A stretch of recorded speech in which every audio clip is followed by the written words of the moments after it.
On va parler maintenant de poker. Je vous invite donc à lire la section pour les règles du jeu, etc. et de regarder le lien vidéo que je vais vous envoyer. Euh, on va essayer de se focaliser sur l'essentiel qui nous intéresse ici, le calcul de probabilité. Donc c'est ça qui m'intéresse dans cette capsule. Mais il faut quand même lire les règles, il faut regarder, comme je l'ai dit déjà, les vidéos que je vais vous envoyer. Donc d'abord les mains du poker. Donc quand on distribue les cartes, a priori 5 cartes par joueur au début en tous les cas. Et il y a des mains. Il y a des mains qui peuvent être fortes. Ces mains sont classées. La main la plus forte, on va commencer par la main la plus faible. La main la plus faible, c'est une main dans laquelle toutes les cartes sont différentes, toutes les couleurs sont différentes, etc. Les cartes ne se suivent pas. Et dans ce cas-là, la main la plus forte, si jamais il y a deux mains qui sont pareilles, c'est-à-dire qui n'ont pas de carte commune, des mains comme ça. Dans ce cas-là, la main la plus forte, c'est celle qui a la carte la plus haute. Ici, par exemple, c'est Dame. S'il y a une autre main comme ça de ce type et qui s'arrête à Roi, il va être plus forte que celle-là. Et là, c'est encore plus fort. Ensuite, juste après les 5 cartes qui ressemblent à rien du tout, hein, il y a ce qu'on appelle la paire. Si dans les 5 cartes, il y a deux cartes qui sont de valeur identique, comme ici 5 et 5, on dit qu'on a une paire. Juste après la paire, qu'est-ce qui est plus fort que la paire? Il y a la double paire. Si bien sûr, si un autre joueur il a aussi une double paire, on va voir la paire la plus forte des deux. Et si par exemple, si un autre joueur a une autre paire, on va voir la paire la plus forte, etc. Après la double paire, on a le brelan. Le brelan, ce sont 3 cartes donc, de même valeur et 2 cartes différentes. Deux cartes différentes. Après le brelan, il y a ce qu'on appelle la suite, comme ici 2, 3, 4, 5, 6. Ça peut être 3, 4, 5, 6, 7, ça peut être 10 valide dame, roi, as. Même si les couleurs sont différentes, c'est pas grave, l'essentiel c'est une suite. Il y a en tout 18 possibles dans une même couleur. Dans une même couleur, par exemple pour les piques, il y a 18 possibles. La première suite, elle peut commencer dans 1, 2, 3, 4, 5, etc. Mais elle peut se terminer aussi par un as, la suite. Elle peut commencer par un as et elle peut se terminer par un as, comme la suite 10 valide dame, roi, as. Donc les suites de même couleur, il y en a 10. Mais ici, la suite, elle peut être de couleurs différentes. Juste après la suite, la main la plus forte que la suite, c'est la couleur, quand on a toutes les cartes de même couleur. Ensuite, plus forte que la couleur, c'est le full. Dans le full, on a un brelan et une paire. Donc 3 cartes de même valeur et 2 cartes de même valeur. Ensuite, on a un carré, 4 cartes de même valeur et une cinquième carte. Et la main la plus forte, c'est la suite couleur, la quinte flèche. Dans ce cas-là, on a à la fois une suite, 6, 7, 8, 9, 10. En même temps, la même couleur, ça peut être des trèfles, des cœurs, des carreaux ou des piques. Voilà les mains de poker. On va s'intéresser à ces mains pour analyser la probabilité d'avoir une main d'un de ces types. Essayez donc de voir d'abord les règles du poker fermé. Regardons combien de mains possibles, des mains de 5 cartes. Combien de mains de 5 cartes possibles. Donc, on considère un jeu standard. On a 52 cartes. On va tirer 5 parmi 52. L'ordre n'est pas important et la répétition n'est pas permise. Donc, c'est 5 52. Ce qui nous donne 2 500 000 et quelques mains différentes. Ce chiffre est important parce qu'il va nous servir pour le calcul des probabilités après. Quelle est la probabilité d'avoir une paire, un full, un brelan, une suite, etc. Prenons un exemple. Quelle est la probabilité d'obtenir une quinte à la couleur?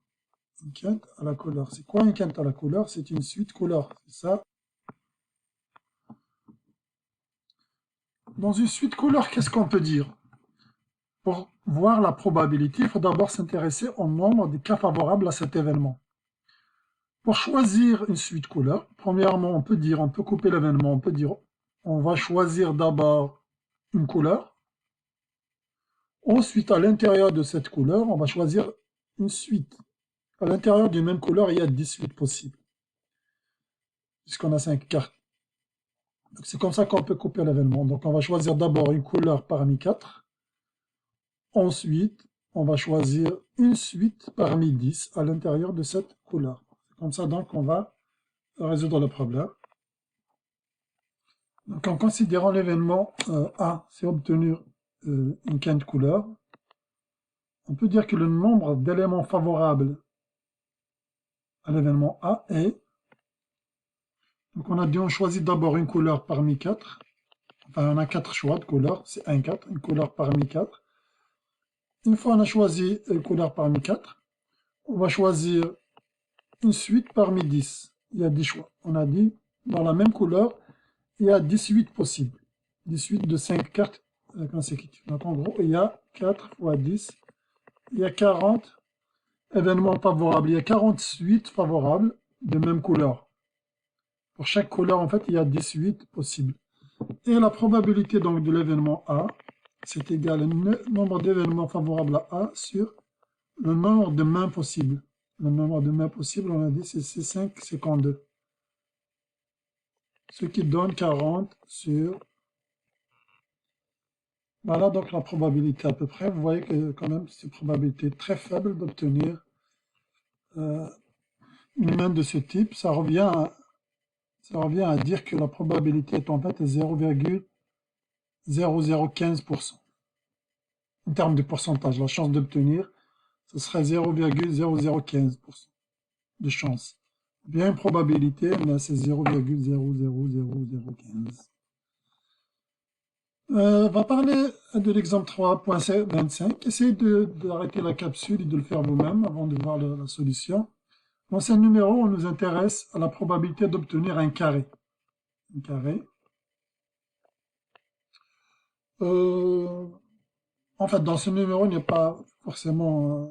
on va appeler cet événement, on va l'appeler A. Le nombre d'événements de A. Obtenir un carré, ça veut dire tout simplement choisir une valeur parmi 13. Ensuite, une fois on a choisi donc la couleur qui va, la valeur qui va servir pour notre carré, on doit choisir une 5e carte.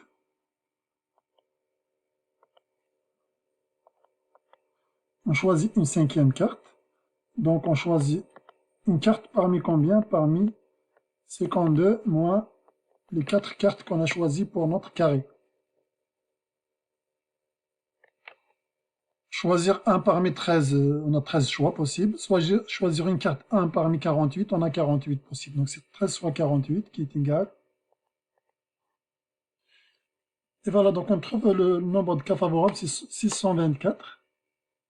À peu près 15 fois plus que le nombre de cas favorables pour l'obtenir une suite couleur ici. Donc on a 15 fois plus de chances en quelque sorte. La probabilité dans ce cas-là, elle va être égale à 0,0002. En gros, on va avoir 0,02% de chance, ou bien 2 chances sur 10 000 pour avoir un carré, qui est quand même 15 fois plus importante que la probabilité d'avoir une suite couleur. Regardons 3.26, toujours on met la capsule en pause et on essaye de faire le numéro. Quelle est la probabilité d'avoir un full ou bien un main plein, c'est-à-dire un brelan à une paire? Un brelan à une paire, on peut dire qu'on va choisir d'abord une valeur pour le brelan. On va choisir une valeur pour le brelan. Une fois on a choisi, donc cette valeur c'est combien? Il y en a combien de valeurs possibles? 13 valeurs. Une fois on a choisi une valeur pour le brelan. On va choisir le brelan lui-même à l'intérieur de cette valeur. Donc on va choisir 3 cartes parmi 4. Ensuite, on va choisir une valeur pour notre paire. Cette valeur ne peut pas être une valeur qui est déjà choisie, il nous reste 12 choix. Ensuite, on va choisir 2 cartes parmi cette nouvelle valeur pour notre paire. On va choisir ces deux parmi 4 cartes, ce qui donne 3744 combinaisons possibles. Ainsi, la probabilité de A donc est ce qui donne à peu près 0,01,4. En gros, une chance et demie sur 1000 pour avoir un full. C'est ça ce que ça veut dire à peu près. Donc, une chance et demie sur 1000.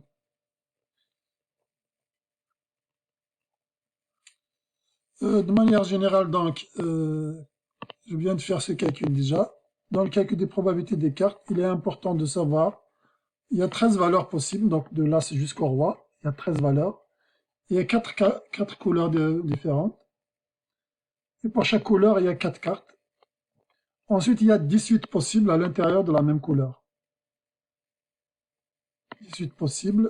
À l'intérieur de la même couleur, il y a 18 possibles. La suite peut commencer par un As, il peut se terminer aussi par un As. Donc, il commence par de As à 5, et puis la dernière suite, c'est de 10 à l'As. Voilà. Ensuite, pour déterminer la valeur, le nombre d'événements favorables, le nombre d'éléments favorables à notre événement, on applique le raisonnement suivant. D'abord, choix des valeurs, choix des cartes, choix des couleurs, etc. Par exemple, si on désire avoir un brelan, même valeur avec deux cartes différentes, 3 cartes de même valeur. D'abord, on choisit le brelan, c'est-à-dire on choisit la valeur du brelan, on a 13 choix. Ensuite, on choisit 3 cartes parmi 4 dans cette valeur du brelan. Ensuite, on choisit 2 autres cartes. On va choisir en gros deux autres valeurs parmi les 12 restantes. Et pour chacune des valeurs qu'on a choisies, on a 4 choix de cartes, ce qui donne 54 912 choix possibles. Quelle est la probabilité d'obtenir une couleur maintenant? La probabilité d'obtenir une couleur, c'est-à-dire la probabilité que toutes les cartes soient de la même couleur. On va voir le nombre de cas favorables à cet événement. Pour que nos cartes soient de même couleur, donc on considère l'événement A, toutes les cartes sont de même couleur, les 5 cartes sont de même couleur. Pour qu'elles soient de même couleur, c'est comme si on a déjà choisi la couleur. On doit choisir d'abord la couleur. Combien de choix on choisit? Une couleur parmi 4. Une fois on a choisi la couleur, on va choisir 5 cartes à l'intérieur de cette couleur. Donc on doit choisir 5 cartes. À l'intérieur de cette couleur, il y a juste 13 cartes de même couleur. Pas ces 5, 13. Voilà, donc on choisit d'abord, comme on a dit, la couleur. Ensuite, on choisit 5 cartes à l'intérieur de cette colonne. À l'intérieur de cette couleur. Le problème de ce calcul, c'est le suivant, c'est qu'avec cette méthode, on n'a pas uniquement obtenu les couleurs, on n'a pas obtenu uniquement des cartes de même couleur, mais il se pourrait qu'elles soient à la fois de même couleur, en même temps c'est des suites qui se suivent. Donc on a inclus les quintes flèches à l'intérieur de ce calcul.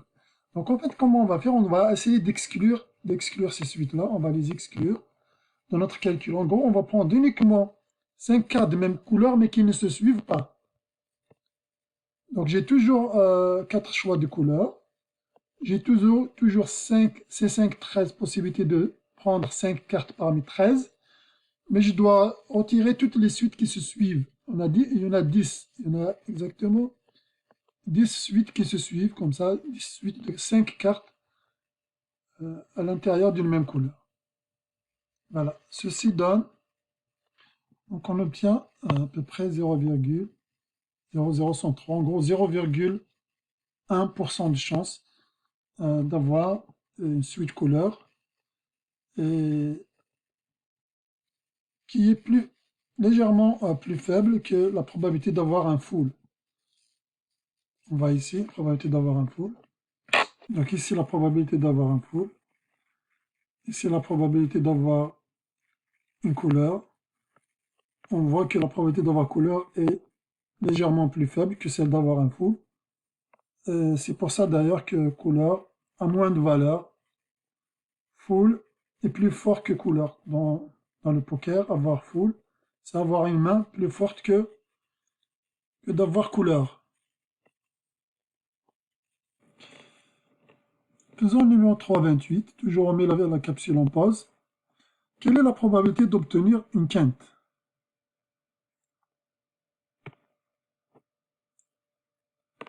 Donc on voit ici c'est quoi une quinte.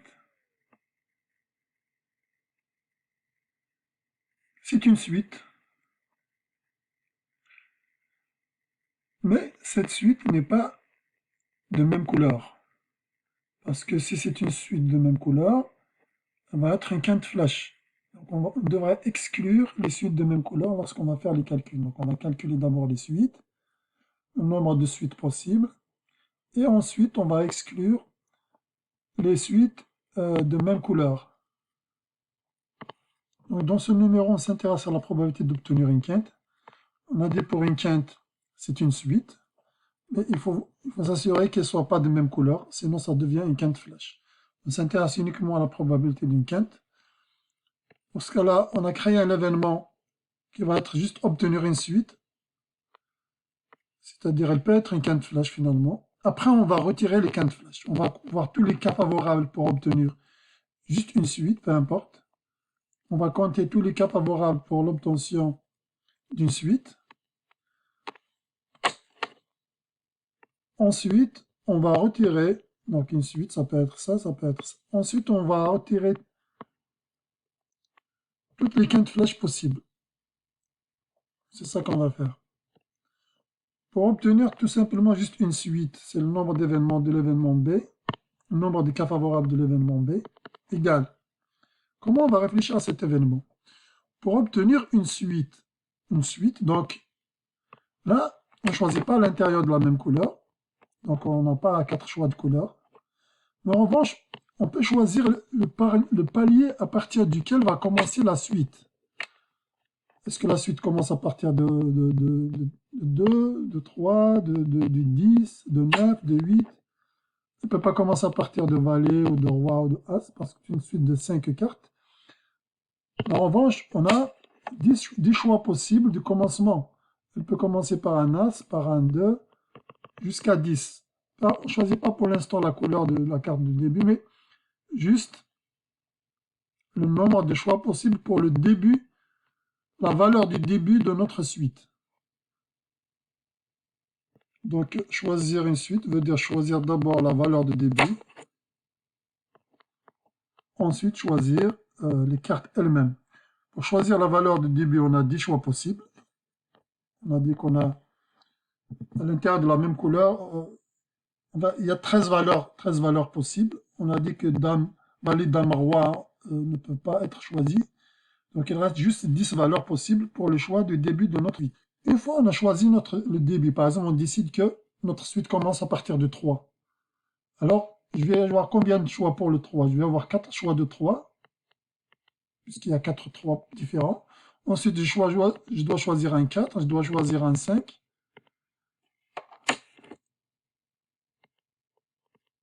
Et je dois choisir un 6. Et je dois choisir un 7. À chaque fois, on a 4 choix. On choisit d'abord la valeur de début, par exemple c'était un 10. Et là, on choisit la valeur du 10 lui-même, la valeur du valet, du dame, du roi et de l'as. Pas la valeur, mais la couleur de chaque valeur. Et donc c'est 10 fois 4 puissance 5 finalement. Le nombre de suites possibles. Là, c'est le nombre de B. B, c'est toutes les suites possibles. B, c'est les suites possibles. Donc on va retirer les quintes flash, les suites, comment on les appelle en français, suite couleur. On va retirer les suites couleurs. Donc on peut dire que le nombre d'événements, le nombre de cas favorables à notre événement A, parce que ce qui nous intéresse c'est A, le nombre de A c'est le nombre de B, nombre favorable à l'événement B, moins nombre de suites couleurs qui existent. Donc le nombre de suites couleurs disponibles, on a dit c'est 10 000, ça va être 10 240. On doit retirer le nombre de suites couleurs. On a calculé plus haut, c'est 40. Pourquoi 40? Pour chaque couleur, il y a 18 possibles. Comme il y a 4 couleurs, ça donne 40. On l'a vu dans un exemple plus haut. Et ceci va donner... On obtient donc les 10 200, ce qui donne la probabilité. Donc à peu près 0,39 chance, 0,39% de chance d'obtenir une quinte. Quelle est la probabilité? La probabilité d'obtenir deux paires. Pour obtenir deux paires, toujours, donc on met la capsule en pause.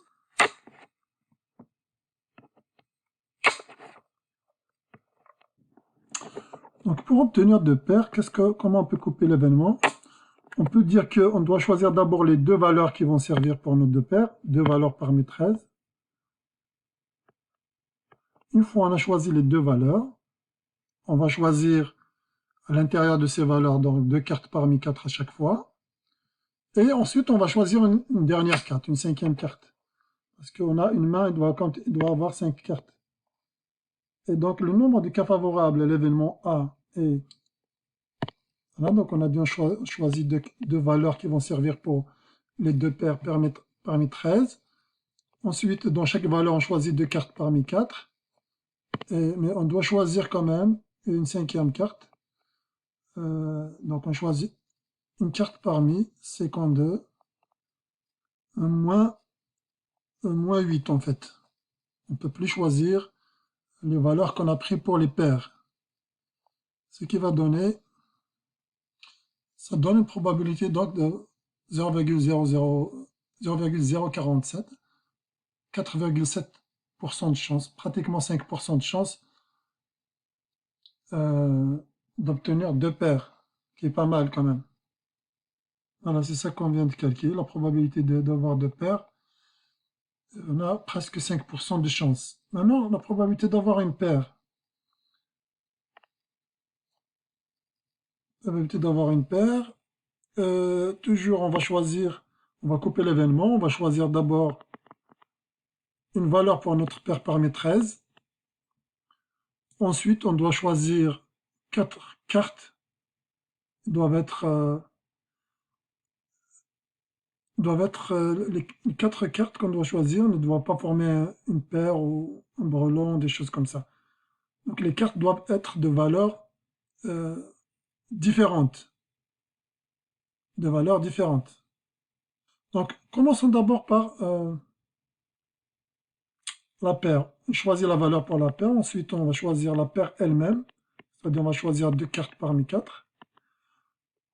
Ensuite, là, on va choisir 3 autres valeurs pour les 3 autres cartes. 3 parmi 12, on choisit 3 autres valeurs, choix de valeurs. Une fois on a choisi 3 valeurs qui vont être différentes, à chaque fois on a 4 choix à l'intérieur de ces valeurs.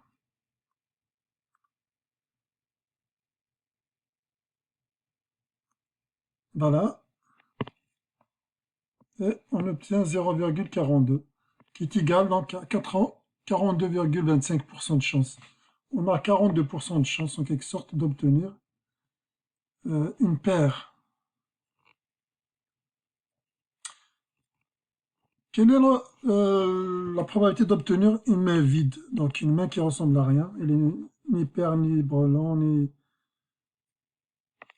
une main de ce type.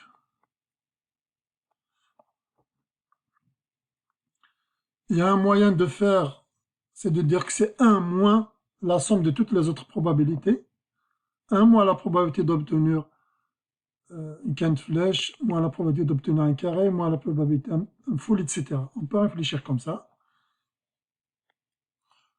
Pour répondre au problème, on peut réfléchir de la manière suivante. Premièrement, on va choisir les 5 valeurs qui va contenir notre main. 5 valeurs possibles, il ne peut pas y avoir moins, sinon on risque d'avoir une paire. Donc, automatiquement 5 valeurs distinctes. On choisit ces 5 valeurs parmi 13. Le problème avec ce choix, c'est qu'on a inclus les suites de valeurs successives. Donc, les suites de valeurs successives qui vont former par exemple des quintes flash, etc. Donc on les a inclus. On devrait les retirer. On a des suites successives. Donc parmi ces 5 traces, il faut retirer 10. Il y a 18 de valeurs successives. 18 de valeurs successives parmi ces valeurs qu'on doit retirer, sinon on risque d'avoir une quinte ou une quinte flash, etc. Ensuite, pour chacun de ces choix de valeurs, de ces 5 valeurs, on doit choisir les couleurs. Pour le premier, on a 4 couleurs, puis 4 couleurs, 4 couleurs. En gros, donc on va avoir 4 puissance 5 couleurs. On va avoir 4 puissance 5 couleurs. Mais il faudrait retirer les cas où on a la même couleur. Sinon, ces mains, elles valent quelque chose. Ce n'est pas des mains qui valent rien du tout, c'est des mains qui valent couleur. On doit retirer. Combien de mains qui ont 4 couleurs? Il y a juste 4. Puisqu'on a 4 couleurs, donc là, on retire la main qui est complètement rouge, la main qui est complètement pique, complètement cœur, complètement trèfle, etc. Donc en gros, on devrait retirer 4 mains. On doit retirer 4 valeurs des 4 puissance 5 choix de couleurs possibles. Pour nos 5 cartes, on a 4 puissance 5 choix de couleurs possibles, mais on devrait en retirer 4. On devrait en retirer 4. Ce qui donne donc